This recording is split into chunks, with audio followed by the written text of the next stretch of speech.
Agora, gente, vamos falar de segurança pública. Mais da metade dos criminosos que foram presos em flagrante conseguiram ganhar liberdade provisória neste ano. Pois é, vamos falar com o Misael Mainetti, que vai chegar ao vivo agora em tempo real com a gente, direto da capital paulista.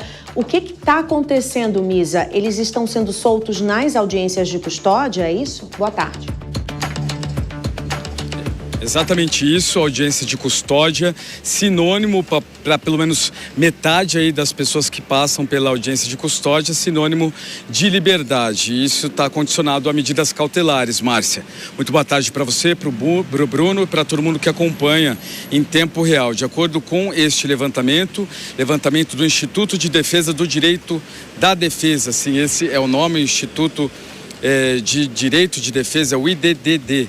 Ele falou aí de audiências presenciais, revelam que 17,5% das pessoas que participam de audiências presenciais têm mais respeito aos direitos das pessoas custodiadas e são até 25,3% mais eficazes na apuração de denúncia de tortura e maus tratos. Ou seja, a audiência presencial preserva mais a segurança e os direitos humanos, de acordo com o Instituto, de acordo com essa pesquisa. Apesar disso, o formato virtual ele ainda é mais predominante, muitas vezes realizado em locais inadequados e sem a presença física da defesa e, de acordo com o estudo, isso inibe denúncias de violência policial. O estudo também evidencia desigualdades raciais e de gênero, além do uso quase automático de medidas cautelares.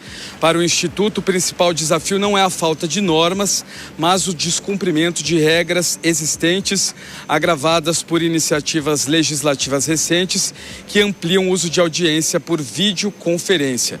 Como você mencionou no início da nossa participação, então metade das pessoas que são presas por algum motivo, levadas para a delegacia e passam com o juiz por uma audiência de custódia, são liberadas. Esse é um tema sempre muito acalorado, porque é um tema que divide muito opiniões, principalmente nos espectros da esquerda e da direita.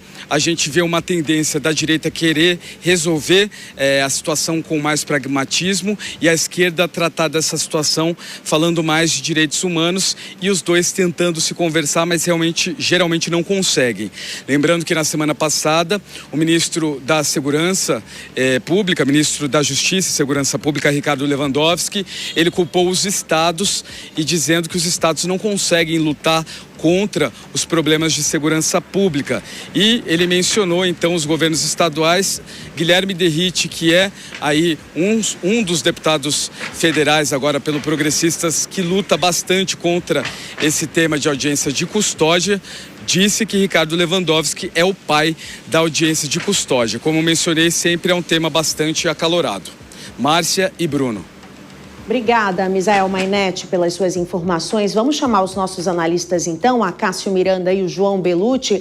A Cássio, me parece que o problema não está exatamente na audiência de custódia, né? E sim na formatação de tudo, de todos os processos, até porque também, se na audiência de custódia todo mundo for mantido em cárcere, né, privado ali, em regime fechado, não vai ter cadeia. Não tem sistema prisional para aguentar todo mundo também.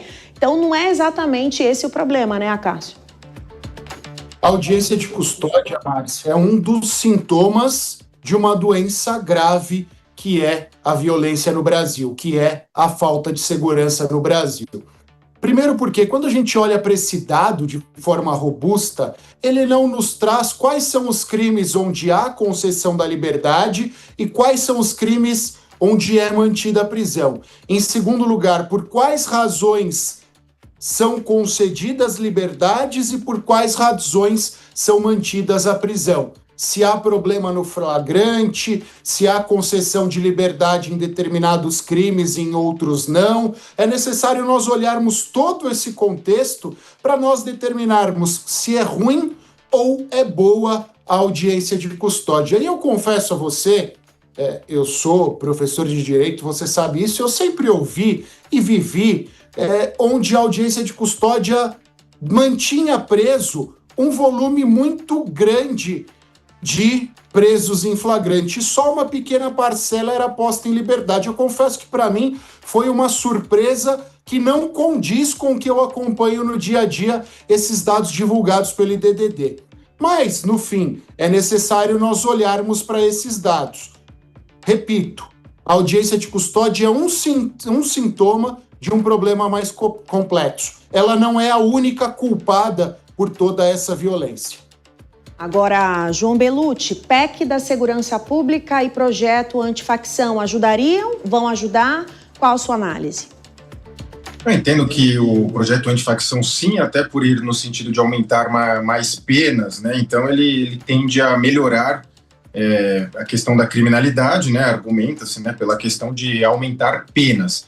E a PEC da Segurança Pública, o que os estados têm criticado muito é a questão da centralização excessiva na União Federal, quando a nossa Constituição diz que somos uma república federativa de estados. Então, os estados deveriam ter autonomia, mais ou menos o que seria nos Estados Unidos, cada estado com a sua legislação, inclusive criminal, e poucos casos na União Federal. Aqui não, a União decide tudo de tudo. E os estados argumentam também que a PEC da Segurança Pública passa a estabelecer critérios para acessar fundos da segurança pública. Então, acaba inviabilizando que os estados tenham a sua autonomia. E com relação especificamente à audiência de custódia, eu pessoalmente sou contra a existência dela, porque entendo que sempre se parte da premissa que a polícia está equivocada ou que agiu de forma excessiva, quando já seria da competência do próprio delegado de polícia o ato da prisão e cumprir os requisitos que se diz na audiência de custódia. Então, acho que é mais um garantismo, né? Mais uma garantia